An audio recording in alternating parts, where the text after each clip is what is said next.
I typically want to do this suggestions video a little closer to the assessment, but I had some stuff going on, and so this got delayed. So this will be the one where I kind of take the assessment and from what I got from that and make the suggestions. Great clan. CryptNdRipped is a great war clan, and I love where they're going. But every clan has suggestions that could help improve things, and so these will be the ones that I'm going to make that I think could make an impact if they choose to try to implement them. So my first group of suggestions are all centered around recruiting. You need to make sure that you're keeping your main goal in mind, which was make it into the Clan War League. But to do that, it's not going to happen overnight. Like, you shouldn't be focusing on trying to bring in max 10s and max 9s. That's hard to do even as a level 10 clan, let alone a level 4 clan, where a lot of the times those guys are expecting max troops, and so they want the high level clan so they can get those, max troops from almost anybody that's in there. You don't want to grow too fast. I always suggest try to bring in 1 or 2 new players a week.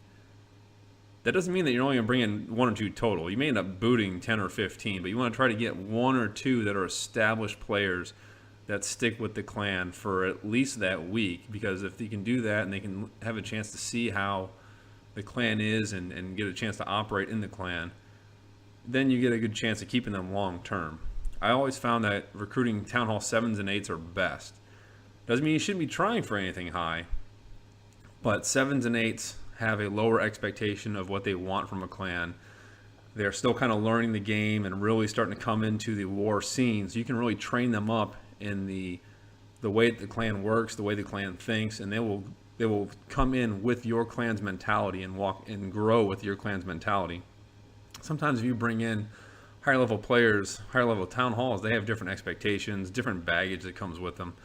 And so you really need to, in my opinion, you're better off recruiting a little bit lower. 7s might be too low if you don't like that, but an 8, I would definitely suggest start as low as 8 and let them grow within, because you get a better chance to grow a player that's going to learn the types of skills you guys want them to learn, instead of maybe coming with some bad habits or some unrealistic expectations. It's also okay to bring in players that may not be war focused, especially if they're coming in real low. You want them to farm and get better anyway, improve their troops.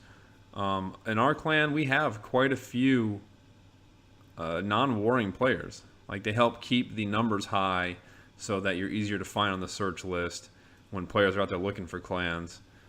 And just farming players, they donate troops a lot, they request troops a lot, so it helps keep your players active, keeps their donations up, and just helps keep general activity within the clan high. Anytime you get a new player, make sure you give them a rules. I mean, when I first came in, I really didn't get a whole lot of information. There wasn't a whole lot of people because of the time frame that I came in. Everybody comes on at night or early morning for me, and so you got to make sure that everybody that's going to be bringing people in understand what they need to tell new players when they come in. Something that helps to build the clan as a unit, and puts a little competition with the players and puts a little more activity in your clan chat is friendly challenges. Give something new players to watch. Let's give something new players to do to kind of show off who they are. When you're on there, just throw a base up there. If somebody hits it, it's good. Honestly, it helps with clan mentality and clan camaraderie quite a bit. So you should definitely throw friendly challenges up whenever you're on, just because somebody will hit it, and if not, so what? It just took up some space in the clan chat for a little bit. So, like I always like to talk about with your guys, your war log looks great. Very solid war clan. I think you guys can really go places if you keep working at it. I mean, we had that recent loss, but realistically, I mean, lots of good winning in between the losses. You guys are going to have a great record if you keep it up.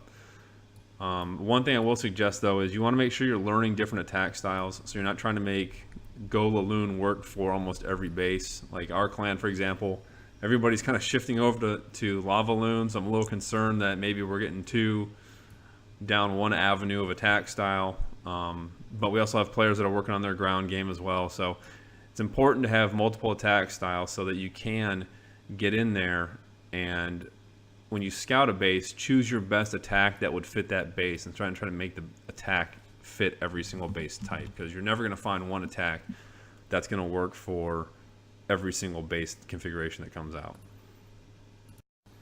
All right, so this last one is a little tricky. Due to my long delay, this kind of occurred while I was waiting to make this video. I understand that, you know, you guys are all in school, so you need to focus on school. And honestly, I am very proud of you for doing that, because there's a lot of people that will shuck all responsibilities and just focus on playing their games or whatever. It's, you know, I've got a kid, and so I have to work with that as well to make sure he stays focused on school when it's important. So I'm not gonna. No one should ever knock you guys for doing that. But that being said, you know, if you want the clan to keep growing and you want the clan to succeed, you can't do what just happened, which is the clan's taking a break so everybody can focus on their finals. So the clan's scattered. You're down to 11 people. You know, a lot of people are opted out.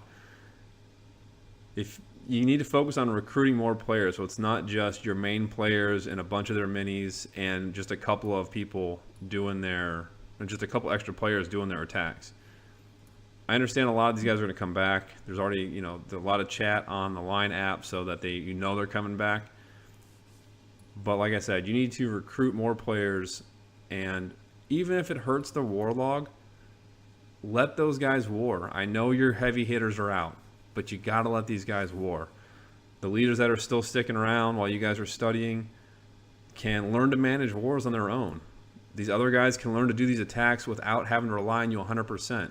And by the time you come back, you know, maybe they don't need to lean on you so much to tell them exactly how to attack every single base. That's just my suggestion. I have no doubt that you guys will pick it back up, especially since most of it was, you know, the main players carrying the heavy load. But I really think it's important that you guys should, you know, bring some more players back in and really recruit it up, and you know, let the group that's there war, regardless of what happens to the war log. You guys are great. You'll clean up whatever happens. I promise you. All right, so that's gonna do it with my first assessment here with CryptNdRipped.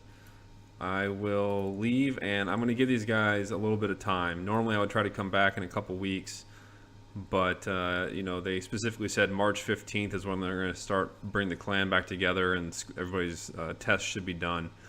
And so I will come back and do a check-in after sometime after March 15th, probably a couple weeks after, so maybe at the end of March, early April, so we can see how the clan has rebuilt and recovered and returned to the glory they've already set out on. I have no doubts that these guys will come back and bring the pain. So see you guys in March.